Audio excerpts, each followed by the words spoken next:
전략 플러스 시간입니다. 크래프트 테크놀로지스 오기석 에이펙 대표 연결합니다. 안녕하십니까? 네, 안녕하십니까. 오기석입니다.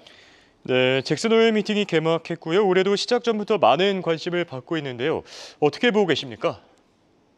네, 사실 이제 어떻게 보면 지금 8월에 가장 중요한 이벤트라고 볼 수 있는 잭슨홀이 시작했고, 사실 제일 중요한 건 이제 오늘 밤에 나오는 이야기들이 될 텐데, 지금까지 발표된 FOMC 미팅 노트들로도 여러 가지를 좀 유추할 수 있을 것 같습니다. 그래서 좀 정리를 해봤는데, 지금까지 나온 것만 놓고 보면 연준은 우선은 확실한 건 금리 인하를 고려하고 있다라는 신호가 지금 FOMC 미팅 노트에서 확인이 되고 있고요. 특히 이제 제롬 파월 의장 같은 경우도 고용시장의 둔화라든지 아니면은 인플레이션의 안정화 같은 부분들을 언급을 하면서 금리 인하가 경제에 긍정적인 영향을 미칠 수 있다라는 의견을 제시를 했고, 이러한 이제 여러 가지 배경들을 좀 감안을 했을 때 이제 잭슨 홀 미팅에서는 파월 의장이 금리 인하에 대한 조금 더 구체적인 언급을 할 가능성이 높다라는 이제 얘기들이 나오고 있습니다. 지금 한 단계, 그러니까 한 차례 금리 인하를 할 거냐면 두 차례, 0.25%냐 0.5%냐 두 가지가 이제 좀 갑론을박이 나오고 있는데 그 뭐 현재까지 그 나온 내용들을 종합을 해보자면 그 한 차례 금리 인하 가능성이 높다라는 게 최근에 울프 리서치에서도 좀 얘기가 나오고 있고요.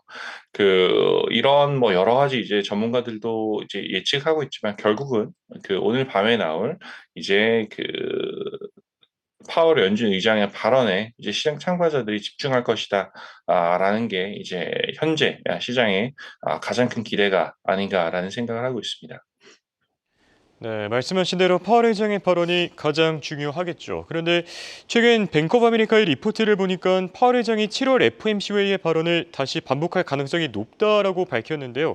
다른 금융기관들의 시각은 어떻습니까? 네. 우선 뭐 뱅크 오브 아메리카의 얘기부터 좀 먼저 하면 아무래도 잭슨 홀 같은 경우는 이번에는 금리 결정을 하는 FOMC 미팅이 아니거든요. 그렇기 때문에 좀 원론적인 이야기를 반복할 가능성이 높지 않나라는 이제 그런 측면에서 BOE 리포트가 얘기를 한 것 같고 그럼에도 불구하고 이제 주요 금융기관들 같은 경우는 이번 잭슨 홀 미팅에서 파월 의장이 그래도 금리 인하에 대한 좀 강한 시그널을 줄 것이다라는 것으로 이번 기대를 하고 있는 상태입니다.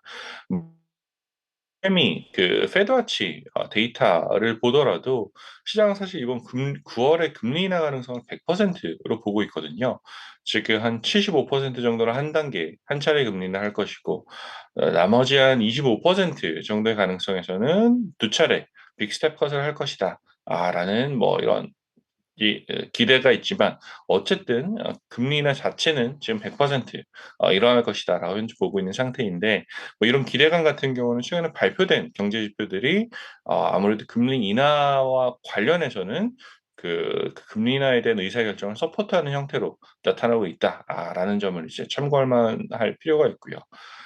뱅크 오브 아메리카 말고 나머지 이제 투자은행들 같은 경우도 금리 인하에 대해서 지금 긍정적인 좀 전망을 내어놓고 있는데 골드만삭스 같은 경우에서도 최근에 이제 나온 리포트를 보면 인플레이션이 이제 연준 목표인 2% 수준으로 아직 2%에 도달한 건 아니지만 2%에 가깝게 지금 후퇴를 하면서 선진국들, 뭐 미국을 포함한 선진국들이 큰 경제적인 피해 없이 인플레이션을 목표치까지 낮출 수 있는 연착륙, 뭐 소프트 랜딩이라고 보통 얘기를 하는데 소프트 랜딩 가능성에 굉장히 큰 무게감을 두고 있다라고 이제 평가를 하고 있어요.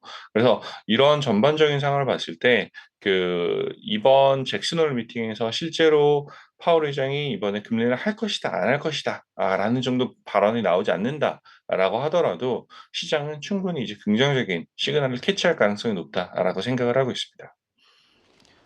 네, 그런데 문제는 상대가 파월 의장이라는 점입니다. 여러 가지 변수를 그동안 창출해 왔었죠. 그런 만큼 시나리오별로 좀 체크해 보면 좋을 것 같은데 뭐 매둘기, 매파, 비둘기 음. 상황별로도 한번 정리해 주시죠. 네, 사실 뭐 세 가지, 뭐 매둘기, 뭐 매파, 비둘기. 그러니까 뭐 우선은 매파부터 정리를 해보자면 시장의 예상보다 파월 의장이 좀 더 매파적으로 나온다. 예를 들어서 이제 그 다시 한번 이제 현재 상황에서 보여주는 실업률에 대한 이제 부담을 별로 안 가지고 있고 또 동시에 "인플레이션이 여전히 높다."라는 발언들에 그 무게감을 둔다라고 하면 사실 시장에 좀 충격을 줄 가능성도 있습니다. 사실 오늘 이제 그 미국장 같은 경우가 특히 이제 기술주들 위주로 조금 이제 후퇴를 한 모습이 있는데 지금은 사실 이런 불안감이 반영됐다라기보다는 그 제롬 파월 의장이 어떤 얘기를 할지 확실하지 않기 때문에 그 최근에 반등한 국면에서 일부 이제 차익 실현이 나왔던 게 아닌가라는 생각을 개인적으로 하고 있거든요.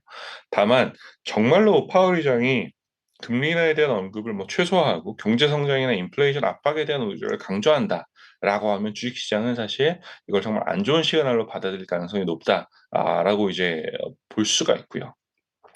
달러가 사실 이제 강세를 보일 가능성을 염두에 좀 둬야 되는데 최근에 사실 뭐 엔캐리 트레이드도 청산이 되고 그 금리 인하에 대한 가능성까지 나오면서 달러가 사실 조금은 지금 달러 인덱스가 좀 빠지는 그런 국면을 보였거든요. 다만 오늘 같은 경우는 달러 인덱스가 좀 강세를 보이는 그런 모습 보이고 있어요. 그래서 그 달러가 조금 더 강세를 보일 가능성이 있고 이 부분 같은 경우는 사실 그 시장에서 현재 생각할 수 있는 그 최악의 시나리오 중에 하나가 아닐까라는 얘기를 할 수가 있는 게 CNBC 같은 경우도 지금 이런 매파적인 상황에 대한 시나리오가 발생한다라고 하면 파월이 뭐 예를 들어서 파월이 금리 인하에 대한 기대를 일축하고 뭐 그런 반응이 나온다라고 하면 시장은 즉각적인 매도세에 나설 수도 있다라고 좀 경고를 하고 있습니다.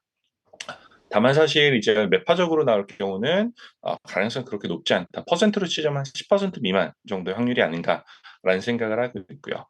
예상보다 조금 더 이제 반대로 더 비둘기파적으로 나올 가능성도 충분히 저는 있다라고 생각을 해요. 한 30% 정도의 가능성이 한 이 정도로 저는 생각을 하고 있는데 예를 들어서 파월 의장이 훨씬 더 이제 예상보다 비둘기파적이다. 금리 인하를 조금 더 적극적으로 할 필요가 있다. 데이터에 기반해서 판단해 봤을 때 충분히 지금은 금리 인하를 할 적기다라는 이런 이제 발언들이 나온다라고 하면 시장은 굉장히 긍정적으로 받아들일 가능성이 높습니다. 특히 이제 기술주라든지 성장주 같은 종목들에서 이러한 시그널을 가장 이제 우호적으로 판단할 가능성이 높고요.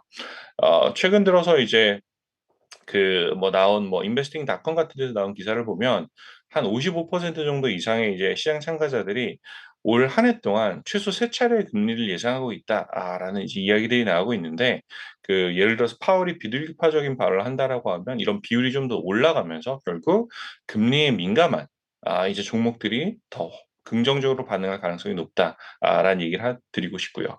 그한 60% 정도는 이제 뭐 예상 수준, 뭐 좀 전에 말씀드렸던 뭐 매둘기파 적이다. 그러니까 양쪽이 좀 그 합쳐진 그 중립적인 의견이 나온다 라는 부분이 이제 가장 가능성이 클 텐데 이렇게 발언이 나온다라고 하면 그 뭐 예시는 이럴 것 같아요. 뭐 금리 인하에 대한 언급은 있지만 구체적인 수치라든지 아니면 일정까지는 제시하지 않는 경우다라고 볼 수가 있는데 이 경우는 이제 뭐 파월이 여전히 데이터 의존적인 접근을 강조하고 나머지 구체적인 내용들을 생략한다. 라는 부분이라고 볼 수 있는데 그럼에도 불구하고 사실 여전히 긍정적인 분위기는 유지될 것이다. 그럼 사실 오늘 새벽에 하락했던 장은 다시 반등할 가능성이 높다라고 그렇게 보고 있습니다. 알겠습니다. 자, 끝으로 잭슨홀도 잭슨홀인데 사실 중요한 이벤트들도 몇 가지 남아 있죠. 향후 이벤트까지 정리해 주시죠. 네. 잭슨홀보다 사실 어떻게 보면 더 중요할 수 있는 이벤트가 저는 두 가지가 있다고 생각하는데 첫 번째는 이제 미국 시간 9월 6 일에 발표될 고용 보고서가 중요하지 않을까라는 생각을 먼저 드리고 싶습니다. 첫 번째는 이제 9월 달에 발표될 고용 보고서는 9월 금리 인하 FOMC 미팅에 직접적인 영향을 미칠 가능성이 높습니다. 그렇기 때문에 이제 시장 참가자들은 여기서 어떤 수치가 나올 것인가를 이제 구체적으로 굉장히 주의 깊게 볼 것이라고 이제 추정을 하고 있고요.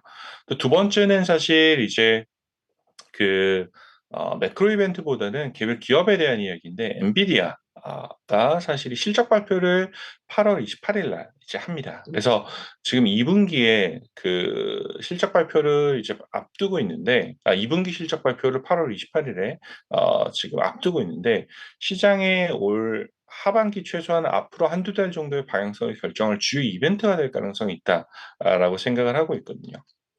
지금 한 2-3주 전에 있었던 시장의 급락 같은 경우도 사실 그 시작은 보면 엔비디아 가격 급락이 시작이었던 것이라고 어떻게 보면 평가를 할 수가 있는데, 지금 엔비디아가 S&P 500 안에서 가지는 비중이 한 6.5% 정도 되고 그 나스닥 안에서는 거의 8%의 비중을 가져가고 있어요. 그렇기 때문에 엔비디아의 방향성이 시장 전반적인 이제 방향성을 결정한다라고 봐도 과언이 아닌 상태이기 때문에, 이번 실적 발표에서 엔비디아가 정말 AI 분야의 리더십을 여전히 유지하고 있는가, 그리고 데이터 센터 부분의 성장이 지속되고 있는가 등과 같은 것이 실적 발표 그리고 플러스 가이던스까지 이제 반응이 나온다. 라고 보면 추가적인 주가 상승으로 이어질 가능성이 높고, 저는 개인적으로는 사실 현재 애널리스트들이 엔비디아 및 나머지 기술주들에 대해서 굉장히 보수적으로 평가하고 있는 부분들이 많기 때문에, 이번 실적 발표에서 엔비디아가 시장의 기대를 뛰어넘는 서프라이즈가 나올 확률이 굉장히 높다라고 생각하고 있습니다. 알겠습니다. 지금까지 도움 말씀을 크래프트 테크놀로지스 오기석 에이펙 대표였습니다. 감사합니다.